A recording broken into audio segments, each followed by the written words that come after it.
Good afternoon, everyone. A very warm welcome on behalf of the Global Schistosomiasis Alliance and the International Society for Neglected Tropical Diseases. Thank you all so much for joining us closely after World Children's Day for an important conversation on child health and neglected tropical diseases, more specifically the often overlooked age group of preschool children. We know that preschool-aged children are very highly interactive. They're often in close contact with their communities. And therefore, in addition to being very lovely, they also do act as amplifiers of infection and are central to disease transmission dynamics. At the same time, treating this particular age groups remains quite delicate, and unfortunately, when untreated or unvaccinated, reinfection cycles in those very communities are much more likely to persist. If we look a bit more closely, take a closer look at neglected tropical diseases, preschool children are important reservoirs for soil-transmitted helminths. They often harbor the highest loads of pathogen-causing trachoma. But today we're taking a closer look at schistosomiasis, an NTD, where much progress has been achieved, but where prevalence still remains quite high in many areas. And in fact, hotspots of transmission or persistent transmission do remain. And this is really where optimal treatment of preschool children with the antiparasitic drug praziquantel has the potential to dramatically interrupt these cycles. So we're having this conversation at the end of a very exciting year that has marked the arrival of a new pediatric treatment for schistosomiasis, and that will help to fill long-standing treatment gaps. But at the same time, some new research into optimal dosing of the existing praziquantel for younger children is opening up some very exciting possibilities for safer and for more effective treatment.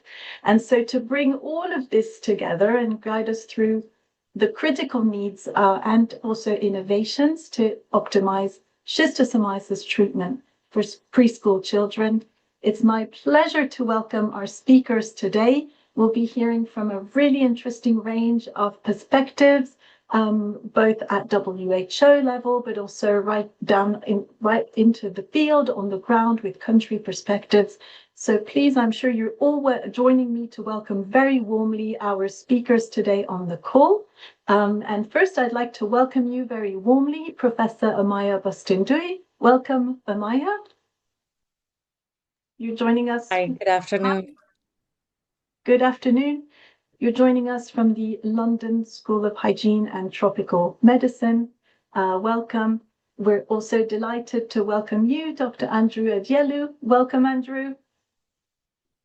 Thank you, Marianne. Good afternoon. Good morning, everyone. Good afternoon. You're jointly representing the London School of Hygiene and Tropical Medicine, also the MRC Uganda Virus Research Institute. It's lovely to have you here. Thank you for joining us. Also a great pleasure to welcome you, Dr. Narcis Kabatereine, formerly from the Ministry of Health, Uganda. And also a very warm welcome to you, Dr. Amadou Garba. You're joining us today from the World Health Organization. Hello, Amadou. Hello, good morning, good afternoon, everyone. Thanks for being here. Also, a big welcome to everyone joining in the audience. This is going to be a really, really exciting webinar. There are a lot of people joining and a lot of activities. I'm going to hand over now to the speakers, but any questions, any comments, or any experience from your own work, please don't hesitate to put all that in the chat or the Q&A tab.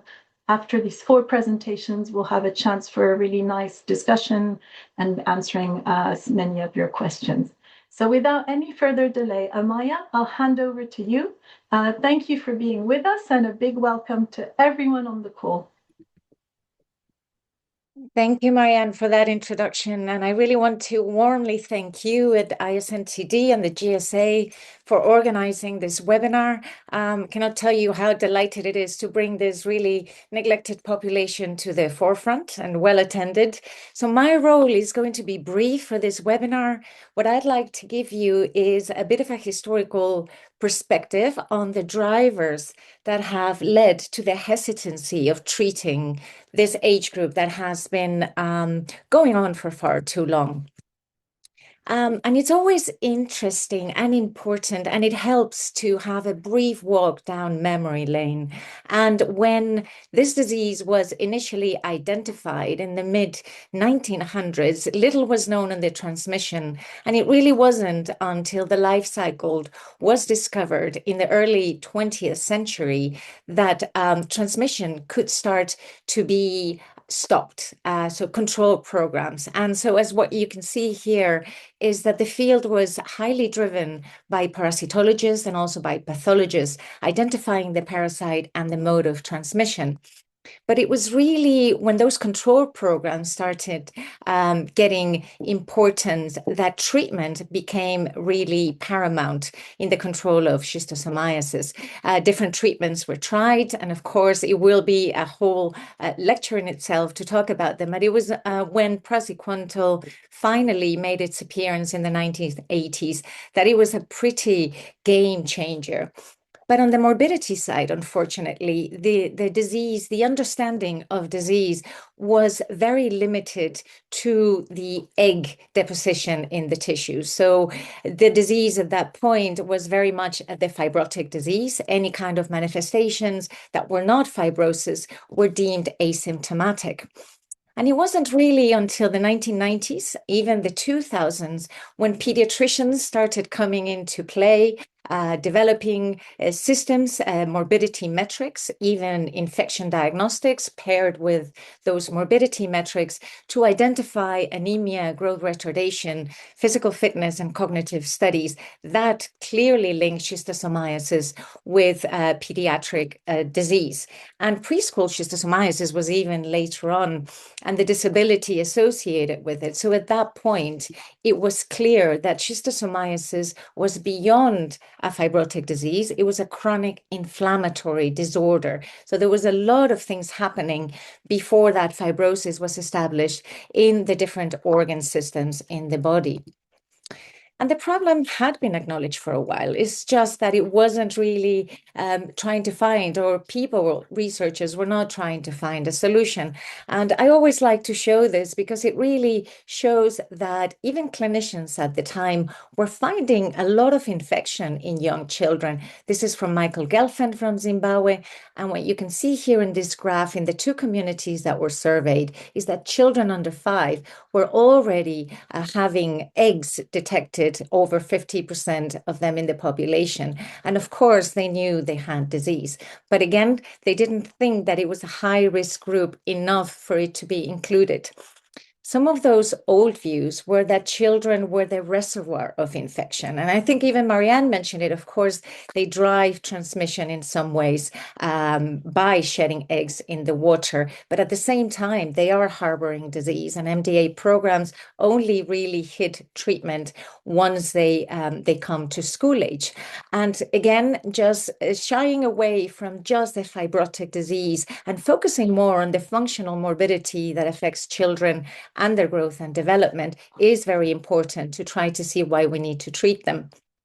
So we put all these things together from the historical perspective, analyzing those drivers quite a while ago. It was already 2017, going on 10 years, and also focusing on one of the issues that the field had, particularly endemic areas, and that is really the link with colonial medicine and colonial science at the time, because the disease was identified in children, in British children, that were advised to be sent home, or they will deteriorate physically and morally, grow up slight, weedy, and delicate with a general feebleness. So even in the mid-19th century, pediatric schistosomiasis was being recognized.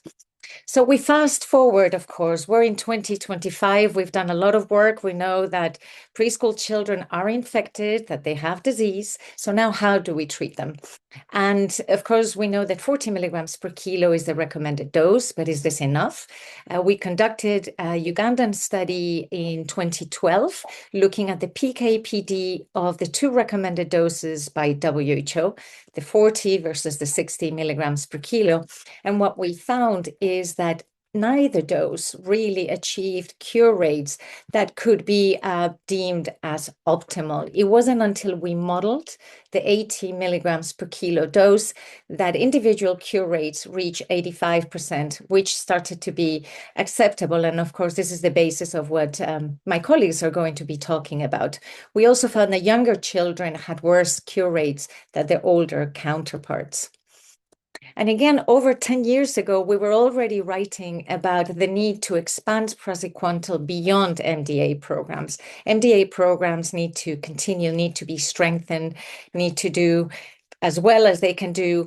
However, you need to think about alternative treatments to get to the populations that need treatment beyond this MDA. And we also published a clinical staging for schistosomiasis based on those less fibrotic manifestations of the disease and how they could actually be put together in a more community-based or health center approach to the treatment.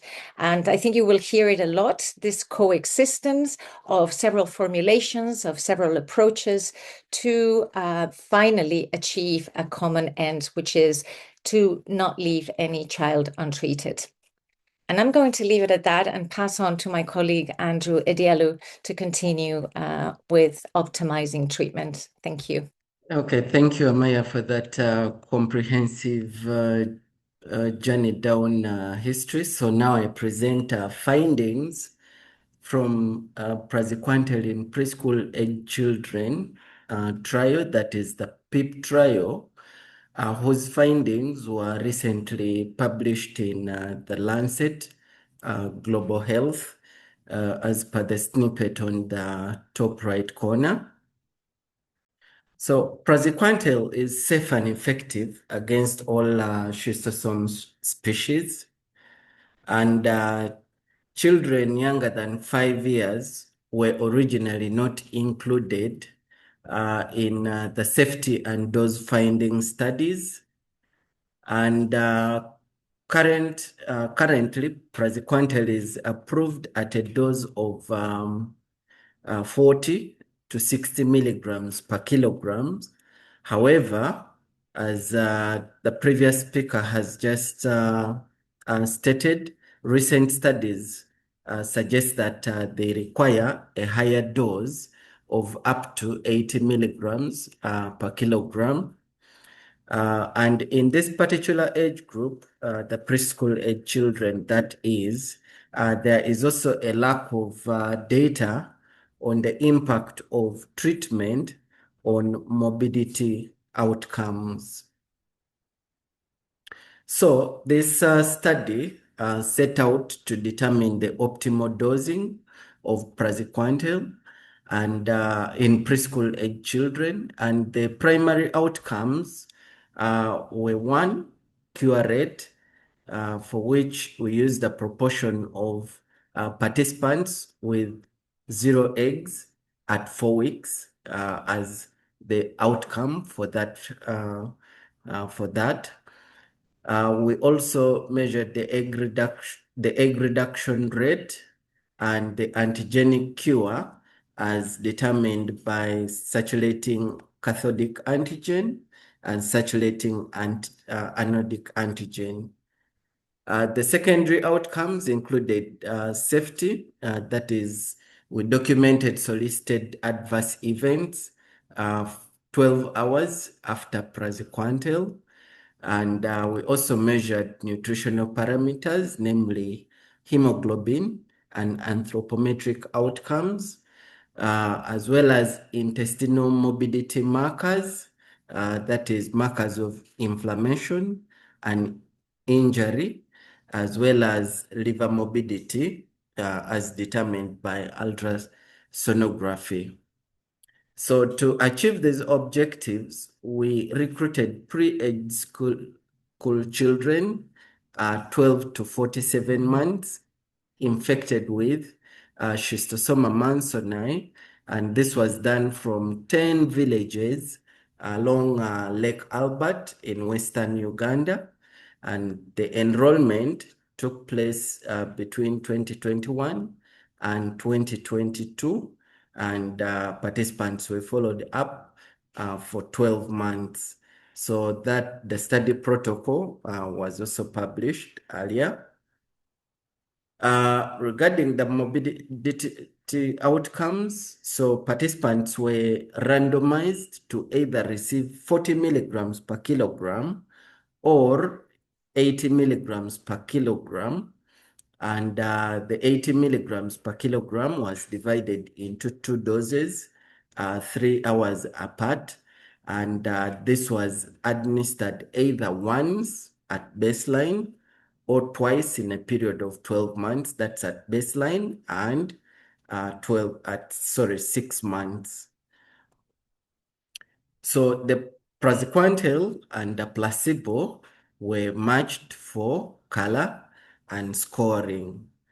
And morbidity markers were measured at baseline, 6 months and 12 months, as indicated in the flow diagram on my right. So for administration of praziquantel, we had either praziquantel or placebo for that matter. We had the tablet, which was scored 3 times to give 4 subdivisions of the tablet.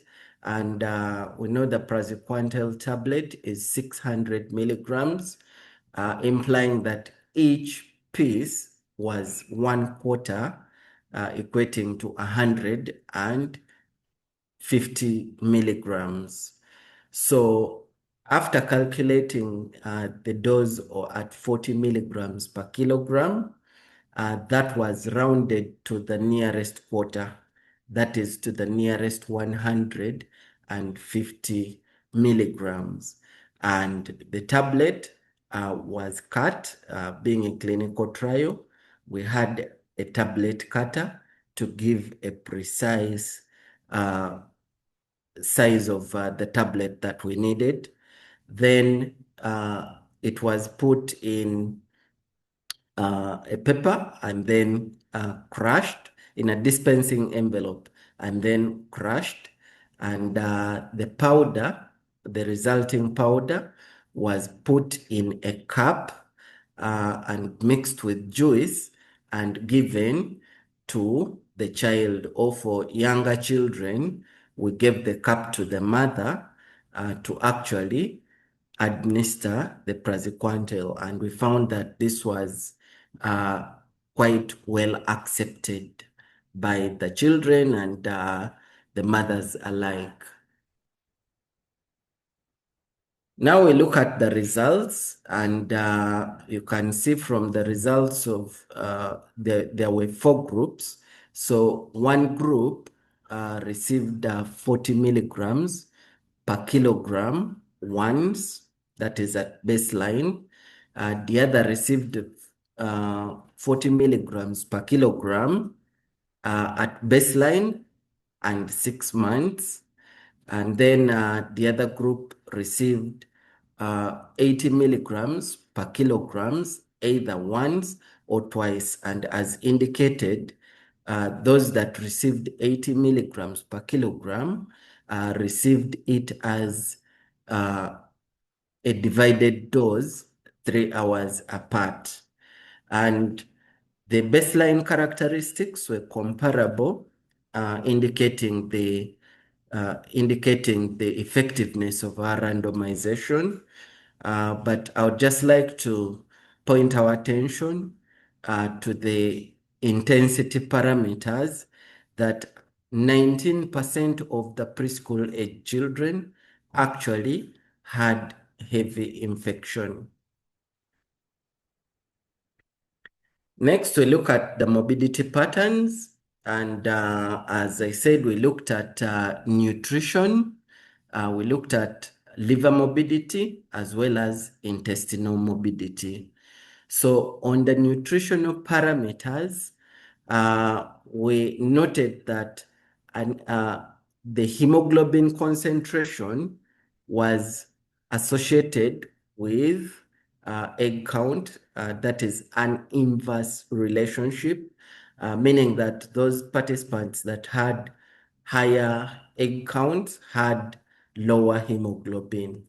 And you can see here specifically that the heavy infection intensity category, heavy infection category actually was associated with lower hemoglobin, and that is also demonstrated in the graphics on the right. So these findings were published in the Clinical Infectious Diseases Journal recently. When we looked at liver morbidity, we found that 2% of the pre-age school children had evidence of periportal fibrosis, that is image pattern C as per the NIAME protocol. 17% had periportal thickening, which is considered a precursor of liver fibrosis. And 13% had abnormal liver age, that is the caudal liver age was rounded. And this particular parameter was associated with heavy infection intensity category. These findings were also published. For this work was extended to include a control group of uninfected children, and this was part of my PhD project. So we found elevated morbidity markers in the infected group.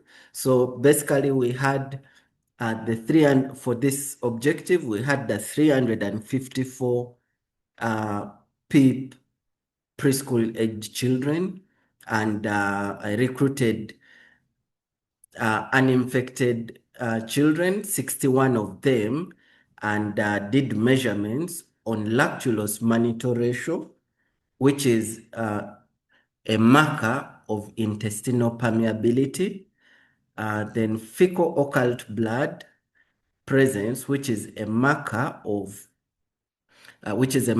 intestinal bleeding. Calprotectin, we measured fecal calprotectin, which is a marker of intestinal inflammation. Then intestinal fatty acid binding protein, which is a marker of damage to the epithelial cells of the gut. Then endotoxin core antibodies, markers of translocation. Alpha-1 antitrypsin, a marker of intestinal inflammation, and C-reactive protein for systemic inflammation. So on the descriptive statistics, we see that there was a difference between the two groups. But strikingly, for fecal occult blood, of the 88 participants who had fecal occult blood present, all of them were from the infected group. And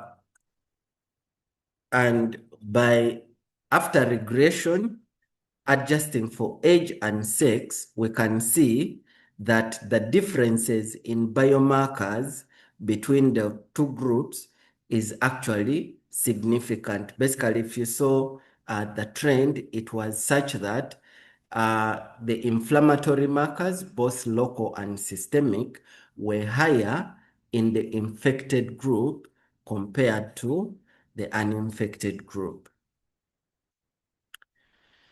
I also looked at a portion of PEEP participants who had praziquantel pharmacokinetic data taken. So I noted that these the lactulose mannitol ratio, which we said is a marker of intestinal permeability, and calprotectin, a marker of intestinal inflammation, were actually associated with the time to maximum concentration. So this table is showing the association of all these morbidity markers with the time to maximum concentration. And you can see that increased permeability is associated with higher time to maximum concentration, and increased calprotectin, that is increased inflammation, is associated also with higher time to maximum concentration, meaning that an inflamed gut reduces the rate of absorption of praziquantel. Regarding the systemic inflammation, we found that C-reactive protein was associated with a higher area under the curve, and I think that is most likely because of the effect of systemic inflammation on the liver, reducing the rate of breakdown of the drug in the long run. Next, we look at the main findings from PIP trial, and overall, we found that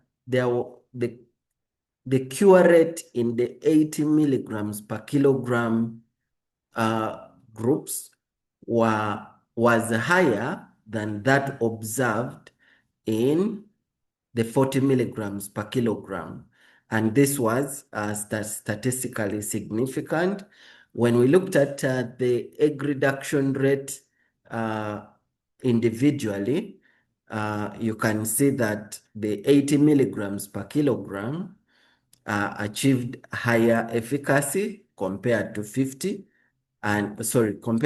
milligrams per kilogram, and the same trend was observed with antigenic cure as determined by circulating anodic antigen and circulating cathodic antigen.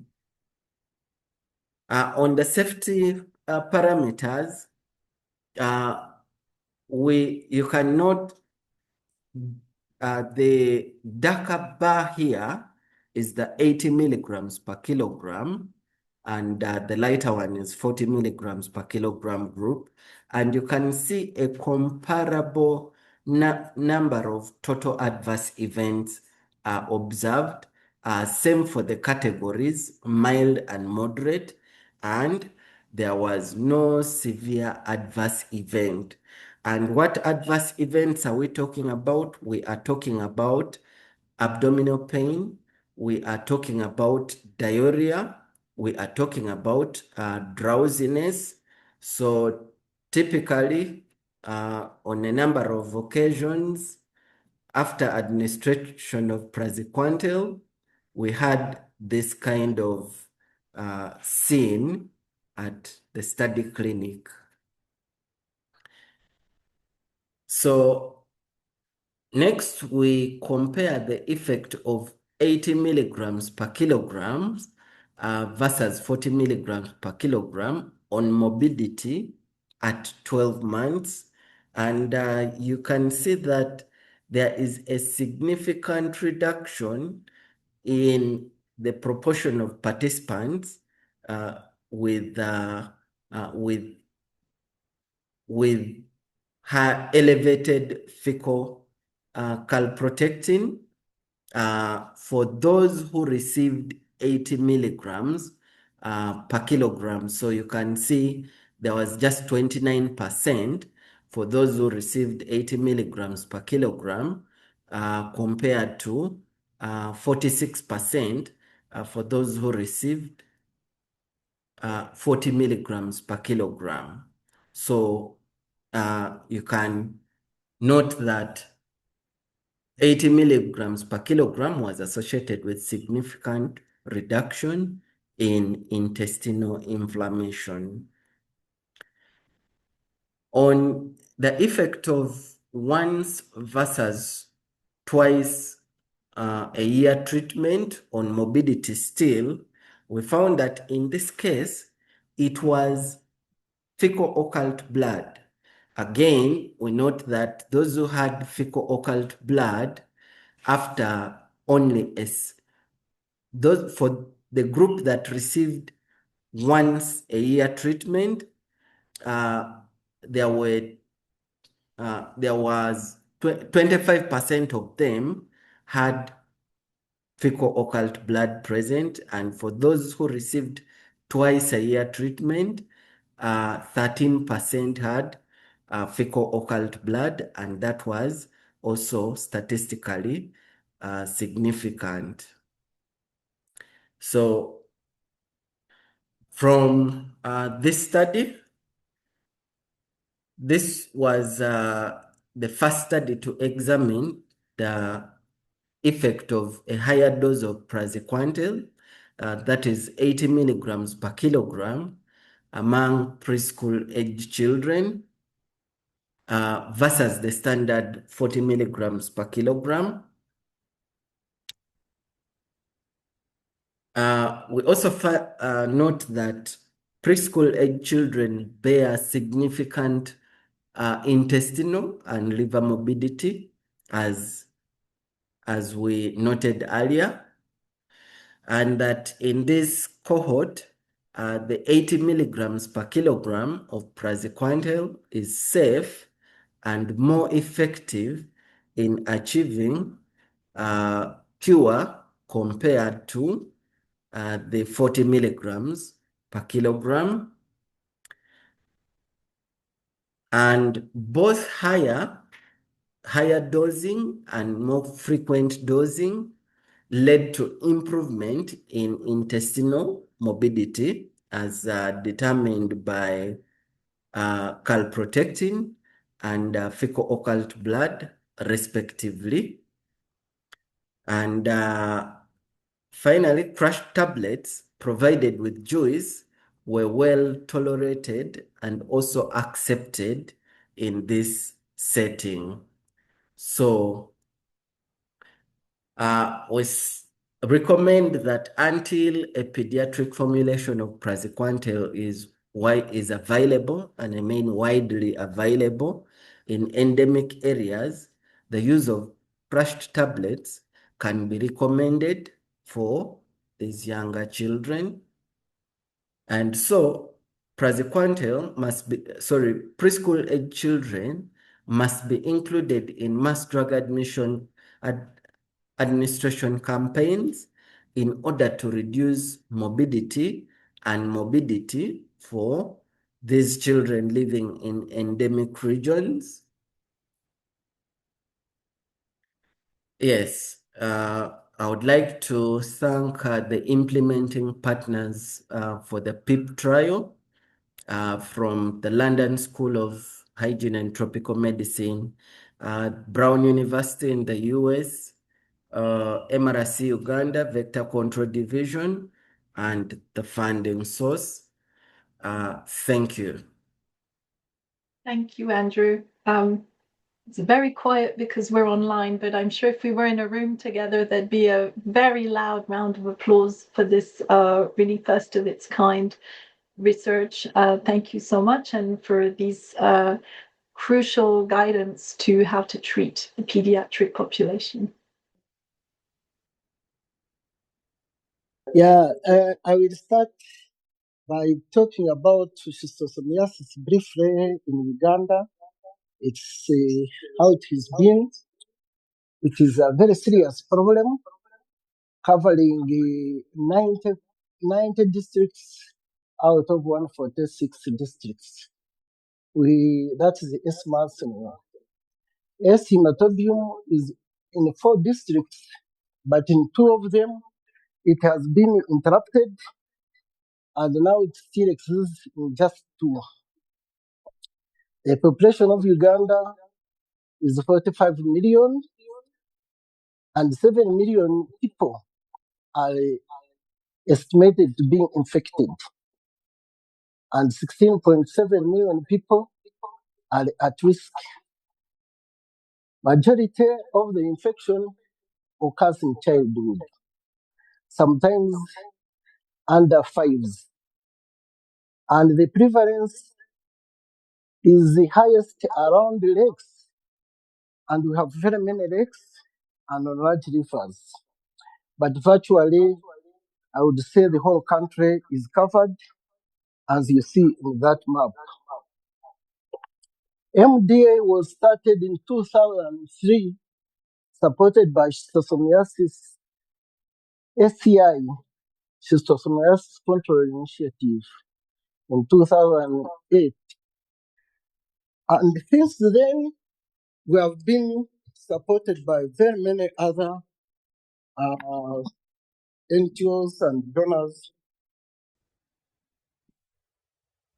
Schistosomiasis, this is to show you that the children, they come with their parents, most of them on the backs of their mothers. And as the mothers do their domestic work, washing clothes, for example, the child is pressed in the water and obviously gets the infection. Uganda has had over 2 decades of MDAs, and most of the MDAs were never missed. We had a lot of support.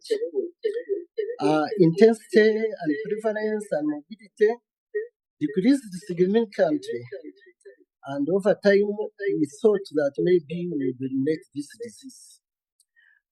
However, soon we realized that there were many hotspots, and these hotspots were mainly on these large water bodies, and in these areas, the under 5s were also highly infected. Sometimes the prevalence going up to 70%, you can imagine, but never treated.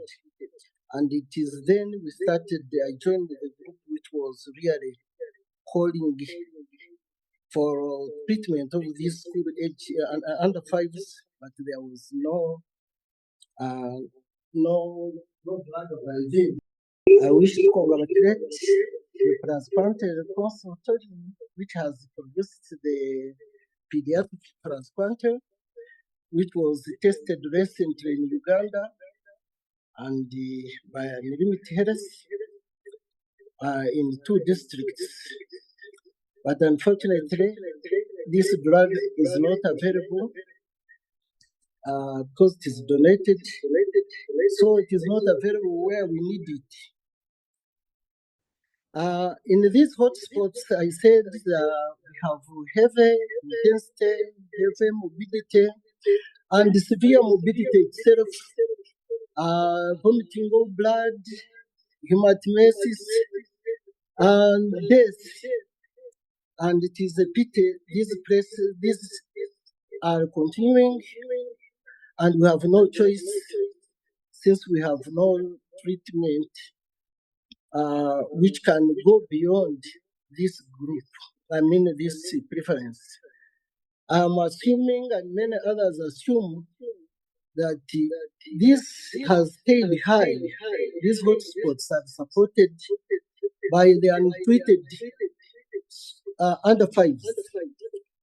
These children sometimes are very many, and they are often exposed, as I said earlier, and they defecate anyhow. So they cause a lot of transmission, infecting. They support a lot of transmission, and no wonder I think we have failed that way. So with the availability of the pediatric transplanting, it is a hope maybe something can be done. The results were presented to us for schistosomiasis expert committee in Uganda, And we decided to write policy briefs so that we can present it to the policy committee. We haven't done that, but we are ready to do it because it is the only way out. Obviously, we need this drug. The evidence is compelling, as Andrew has said, because the preferences you can see are very high, and some of the children develop mobility, and by age 10, it is reversible, some of them. And the drug, he has shown you, it can work and is safe. And the pediatric praziquantel, the pediatric formulation, which has been produced, unfortunately, is not donated, and we cannot get it where we need it. So much as we prefer to use the pediatric formulation when it is available, we have no alternative but use the crushed praziquantel as well, where we cannot get it. And it looks of the time we cannot get it. So the pediatric praziquantel is what we are, the crushed praziquantel is what we might be relying on. It is not the first time we shall be doing it. The Egyptians, they had a syrup from crushed praziquantel, and we used it in around 2008, and it worked very well.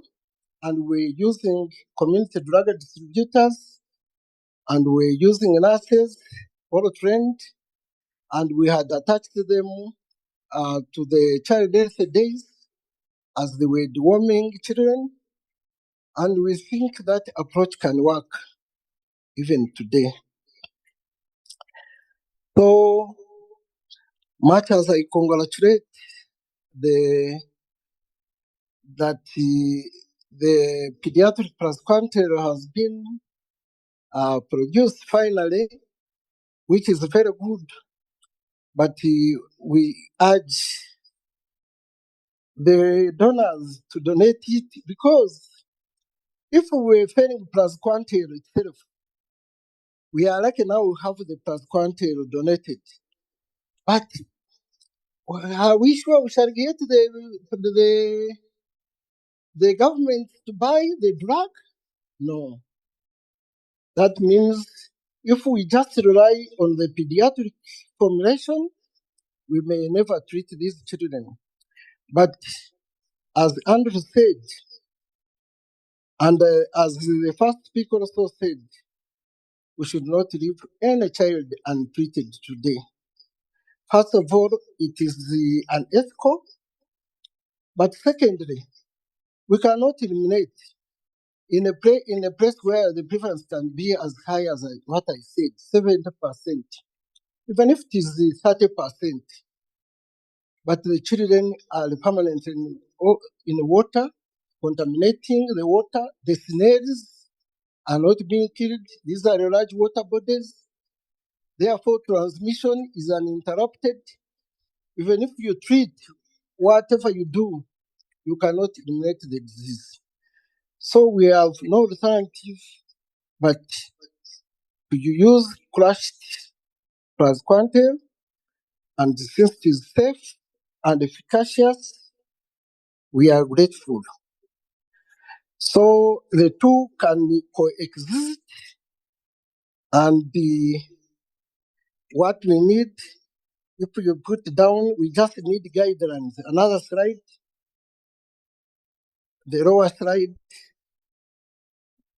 we just need guidelines, how we can include both. Maybe we shall get them from WHO, how the two can, when we can use, when we don't have this, to use that, But as a country, we are determined in our schistosomiasis expert committee to draft guidelines for how we can use both so that they coexist in Uganda as the medicine in the pediatric section. I wish to thank you, but under introduction, because of the confusion, I should have told you that I'm no longer working with the Ministry of Health. I retired long ago. I'm there just as a consultant. I work with Audio Global Health, the country lead for leishmaniasis control.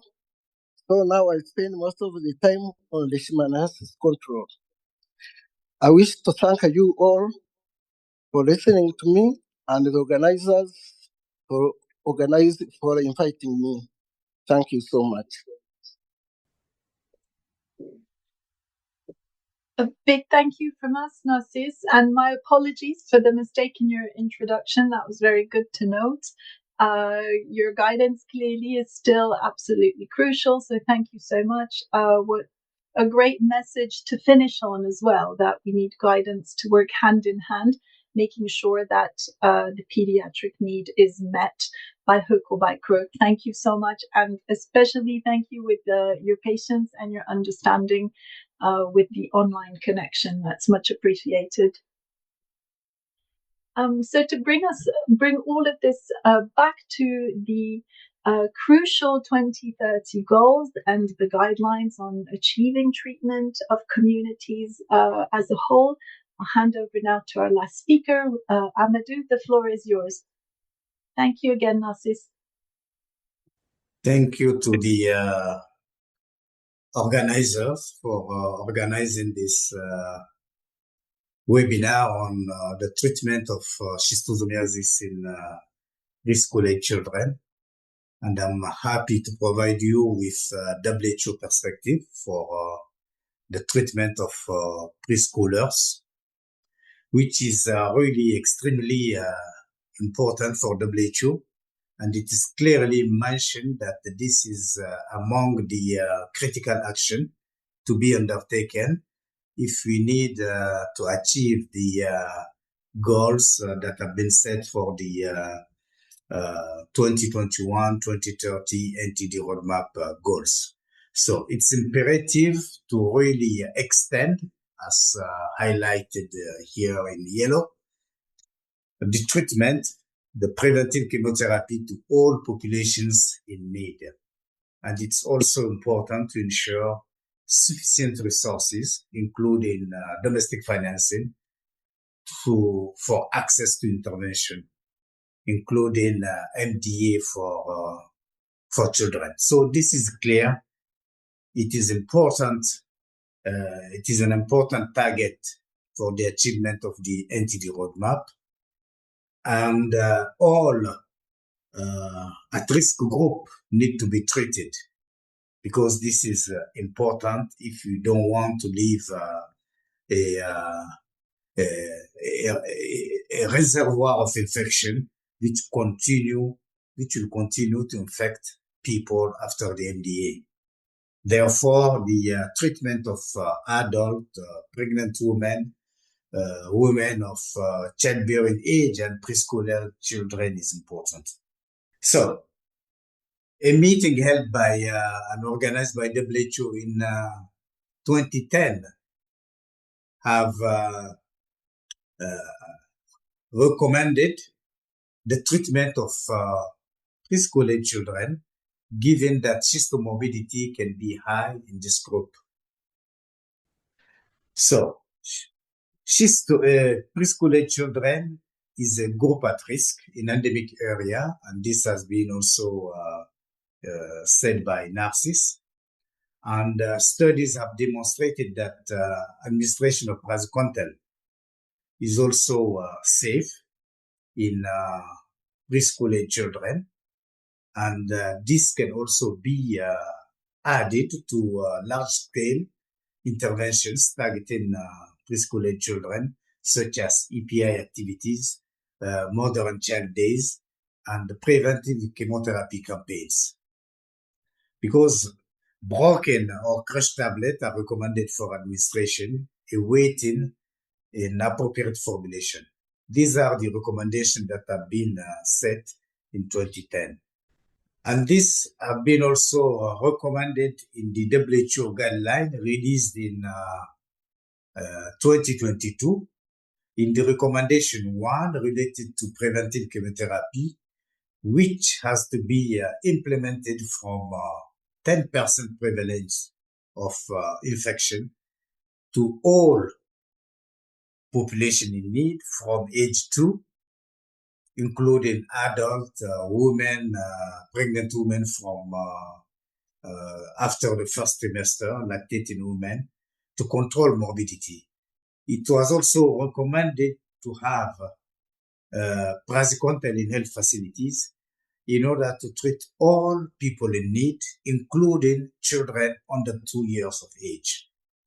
So it's clear that the treatment of preschool-aged children is important and recommended by WHO in its guideline. And some countries have experience of using crash tablet for preventive chemotherapy interventions for a long time, but I'm just going to present the 2 or 3 last year experience and report to WHO. So in 2023, 741,860 children have been treated in Democratic Republic of Congo and in Tanzania.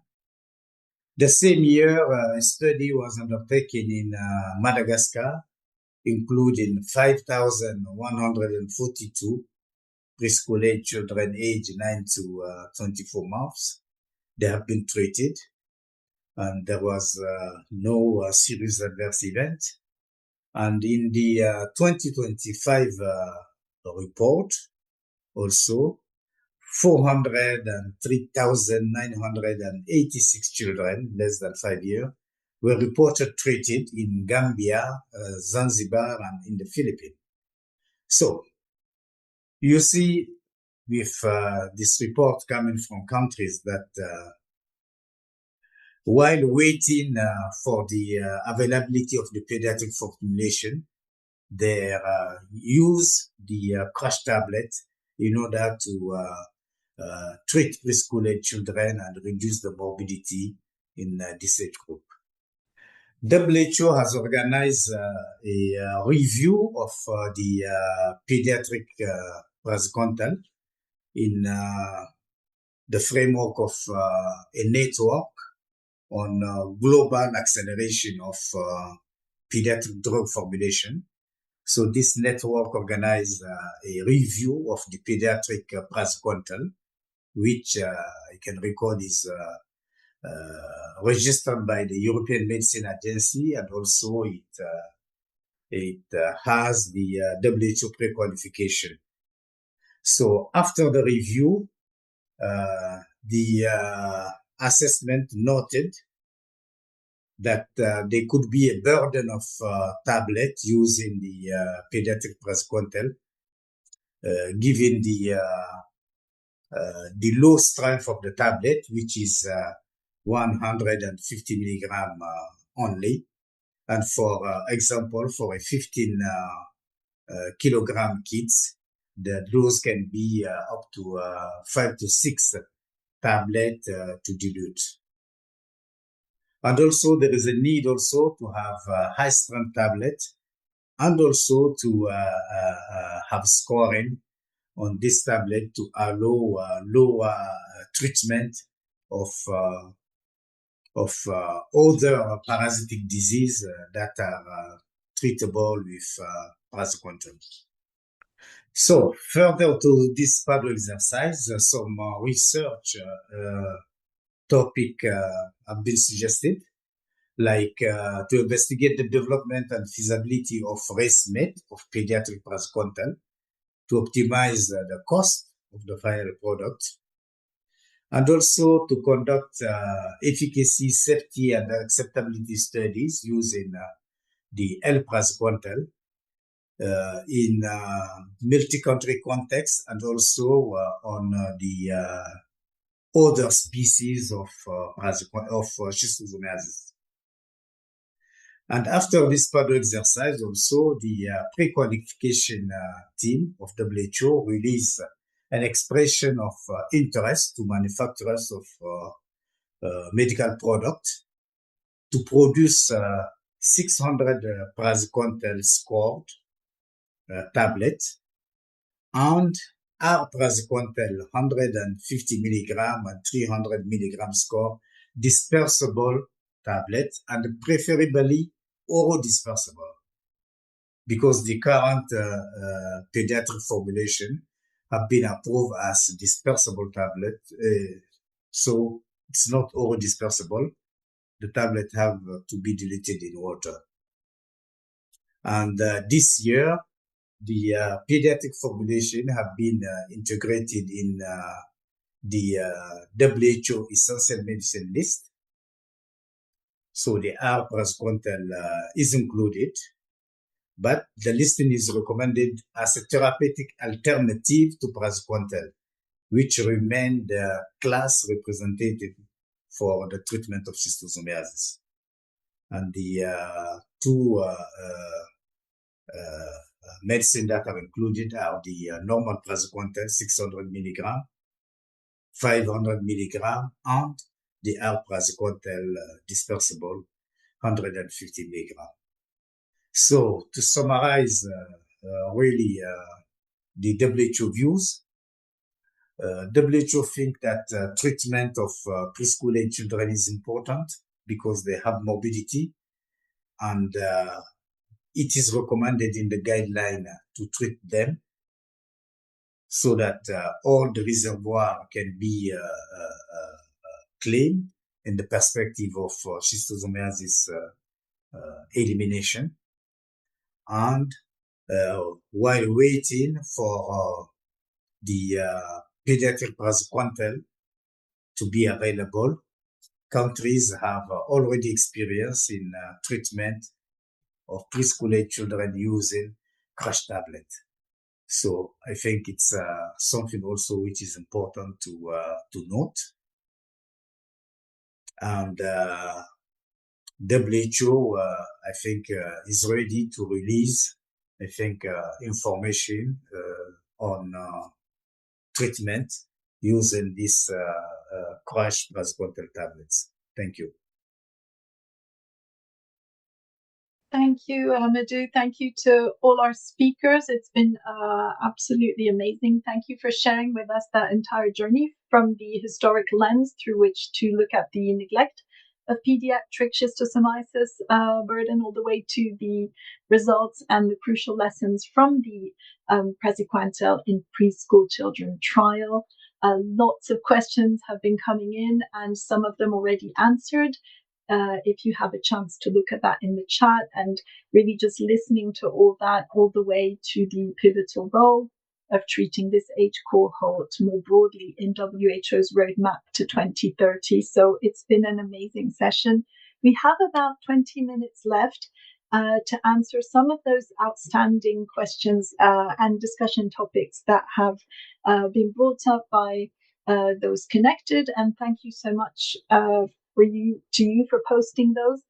Thank you also to the speakers who started answering them. Thank goodness. So I hope we will have time to get through all of them. And perhaps just to get us started in our discussions, again, under that theme of making sure that treatments reach those who need them, and how do we get the preschool cohort treated. A couple questions here and points from Beatrice Greco and also Gitane Alemu Abebe. Thank you so much. Beatrice says the registration of pediatric praziquantel has been submitted to the Uganda Health Authority to ensure access in Uganda. There's still waiting for feedback, and in which ways could this be fast-tracked to make it finally available. And also a kind of parallel question from Gitane: what support is available to bring the wider implementation of praziquantel and potentially in all its forms among the preschool-aged children in other endemic countries like Ethiopia.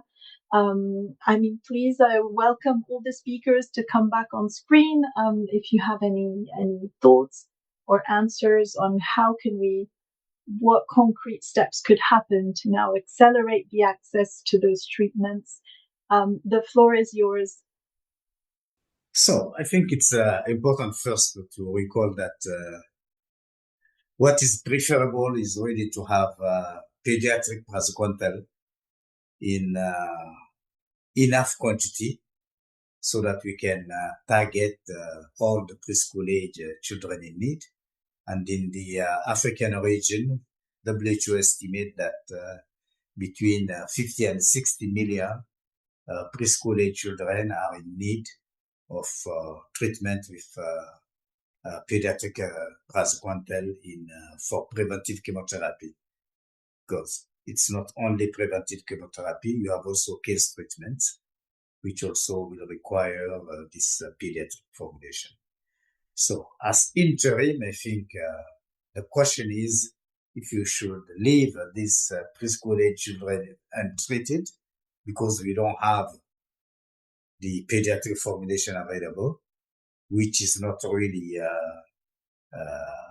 a good point, because WHO recommended the treatment of all infected individuals with praziquantel. So there is no reason from WHO to leave a child infected with schistosomiasis without treatment. And use of crash tablet can be seen as an interim, I think, action while waiting for the pediatric formulation to be widely available. Brilliant. Thank you.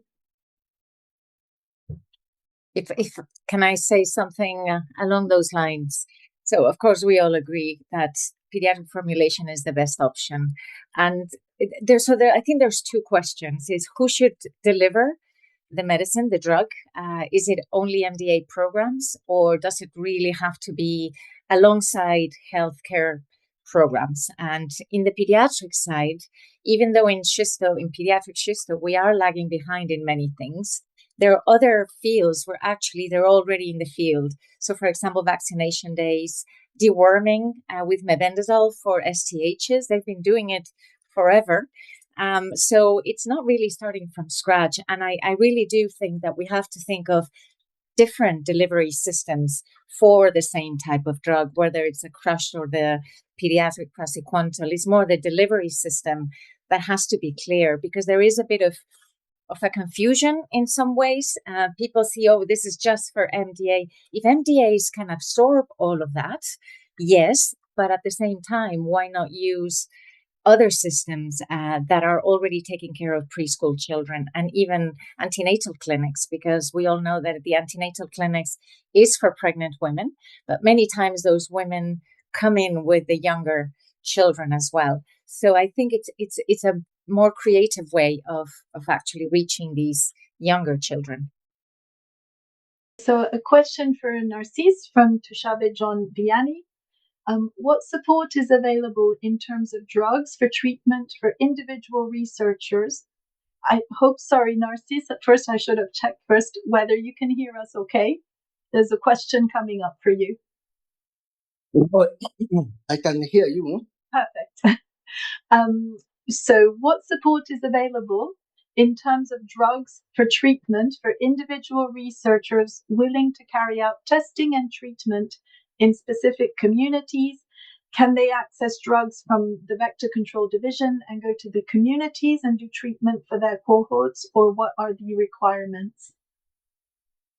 Unfortunately, no, because the vector control division receives the drugs which are targeted to mass drug administration and targeted to a number of people, and that they want to meet that coverage.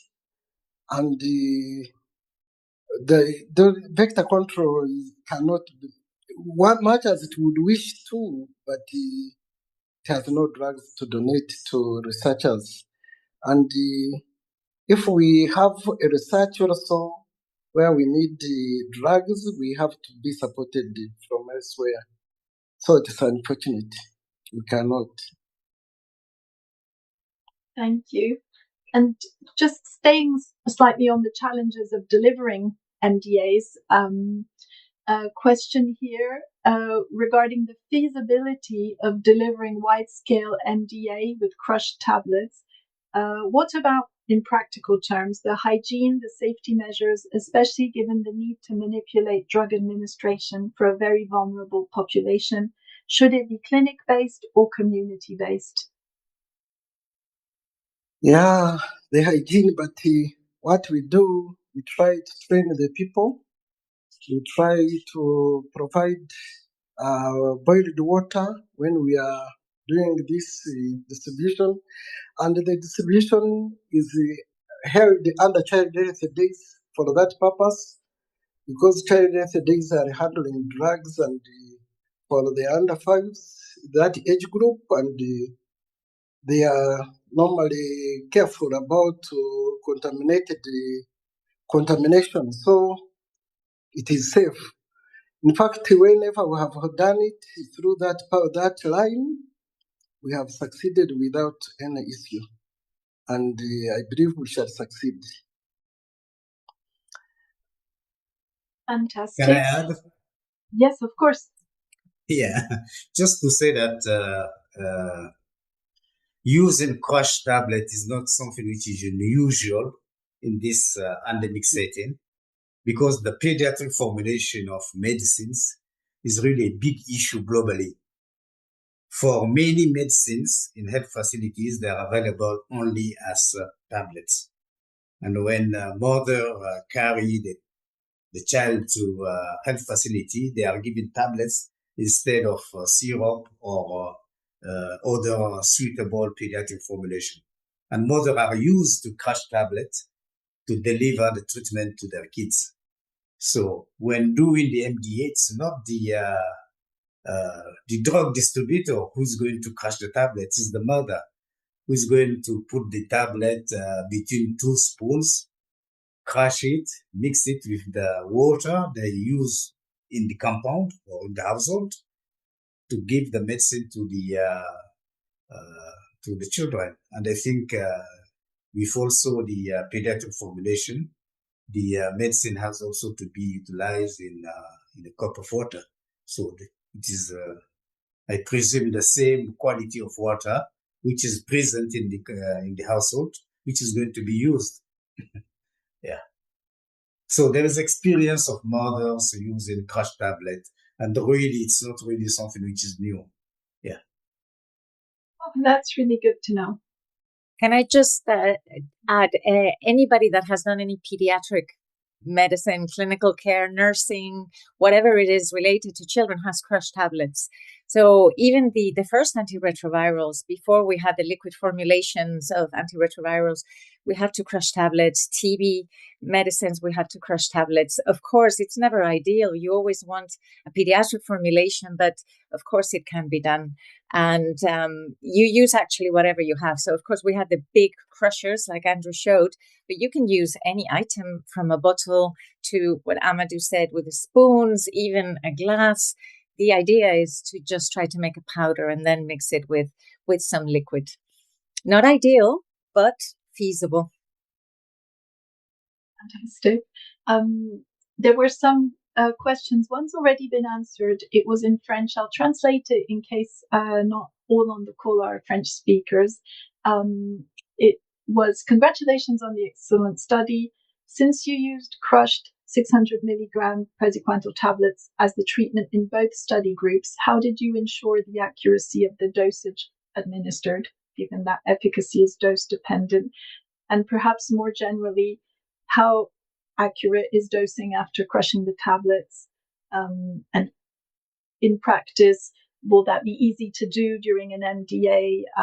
And is the equipment needed readily available, such as weighing scales, tablet crushers, etc.? So just a bit more insight into the practical side of things. So I think the question was initially based on a concept where children line up and the person administering the praziquantel does everything. So cut the tablet, crush it, and give the child, which I think from what we've just heard from previous speakers is slightly different, that it is given to the mother to do the rest of the work. So in terms of the crushing, not every setting is going to have a crusher or a cutter like we had in the research kind of setting. So in the end, it is about the mother can do the rest of the work once given the tablet. So even worries about a clean source of water in the community would be much less in this case if it is given to the mother. But on the issue of dosing, we use the dose band, and I think this concept was already in a published paper as far back as 2013 by Oliaro, where he basically came up with what we can call dose bands, that if you have a child of a certain weight range, then they get a certain dose of praziquantel. So that what we did was calculate at 40 milligrams per kilogram, then round off to the nearest quarter of a tablet. So for example, a 10 kilogram child at 40 milligrams per kilogram would get, the ideal dose would be 400 milligrams. But that, if you're to round it off to the nearest quarter, it would come to 450 milligrams. So then that makes 3/4 of the tablet. So because the tablet is already divided into 4 parts, you just pick 3/4 of the tablet and give that, because it is not possible to get 400 milligrams out of 600. And once again, it is not perfect, but it is the most practical approach to go by if we are not to leave the children behind. And also to Maybe I can add also, when are you hearing me? Yes. Yeah, when here you can see we use the weighing scale, and actually the pediatric formulation, we also using weighing scales. My worry has been, will these weighing scales be available in the areas we need the drug? Shall we have enough? It is difficult, but it would be the best to go, as Andrew has said. But in our earlier study, and there are many publications which have been made, we also tried some sticks to just like we do for the adults, but this one was made special for the under fives, and it was getting us a good dose. But I think it is important to look into this, finding actually a good, maybe dosing pole, which is acceptable, or preparing seriously to use weighing scales. But the numbers to be added are not threatening, because during child health days, there are some weighing scales there, and if they can work, we just adapt to those and add a few more. So we have to look at the means, because the job has to be done if we have to control this disease and eventually eliminate it. Thank you. Thank you.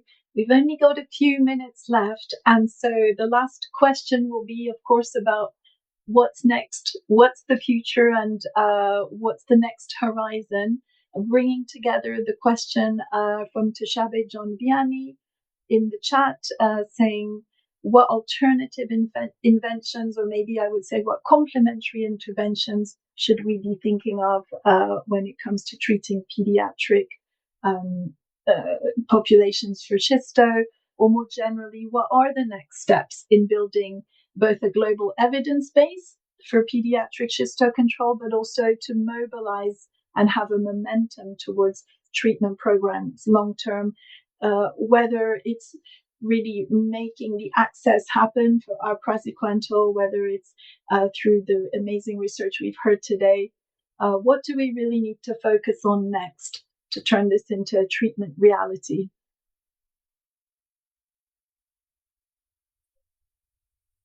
I'll have a quick go.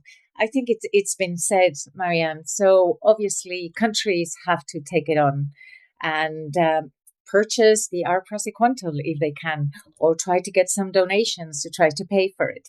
In the meantime, and being very pragmatic and leaving no child behind, crush tablets can be used. So really, as of 2025, Amadou probably has the figure of how many children have been treated, preschool children, but we need to treat everyone. In any place where praziquantel is being delivered, then we know what to do for the other two strategies. So it's really being very pragmatic at a country level. And how that is done, I'll pass it on to perhaps Narcis or Amadou or Andrew to be more country specific. Maybe let me start before Amadou goes on. Health system strengthening. Actually,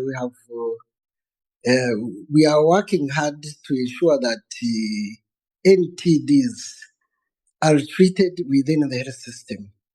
And Vector Control has recruited a health system strengthening person for that purpose, working particularly on NTDs to ensure that they are cared for in the health system.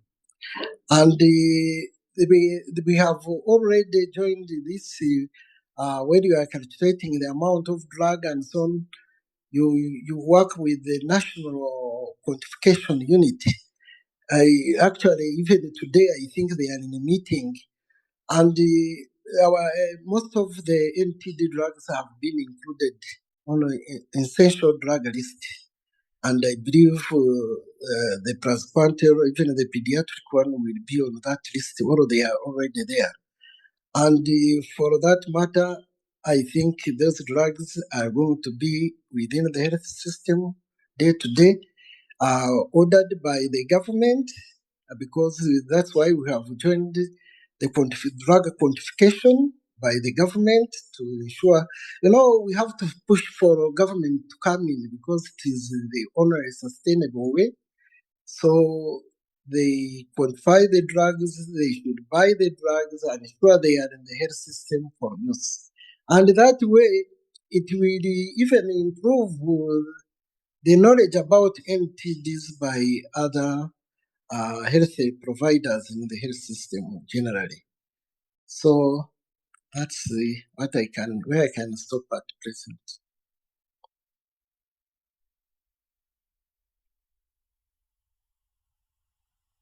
Well, I would say that the evidence is there that crush tablet can be used. The evidence is also there that preschool-aged children are infected and also need to be treated.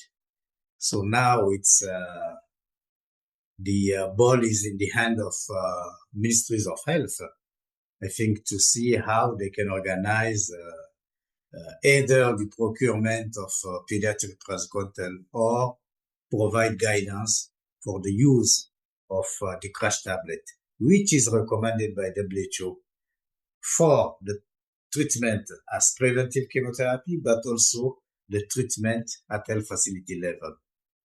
WHO has also produced, I think, the tools for reporting the treatment of schisto as health facility based. And this is integrated in the health information system proposed for integration to global health information system. So children that are treated in health facilities, also the number is reported through this system. And I think in summary, I would say that the tools are there. The evidence is there. So we are waiting for countries, because we have already examples of countries that are treating preschool-aged children using crash tablets, and it's moving smoothly. So we encourage other countries to, according to their the situation of endemicity, to take action and make treatment of preschoolers becoming a reality. What lovely words to end on. I think the message from today has been very clear. The central message being that preschool children, they are not only vulnerable, but they're also pivotal to community health by really focusing on this intervention. As Narcis was reminding us, we can really catalyze more impact for all neglected tropical diseases and communities. So a big thank you. It's been a really amazing session, incredible work. Congratulations, and thank you for sharing all this with us in such a engaging and accessible way.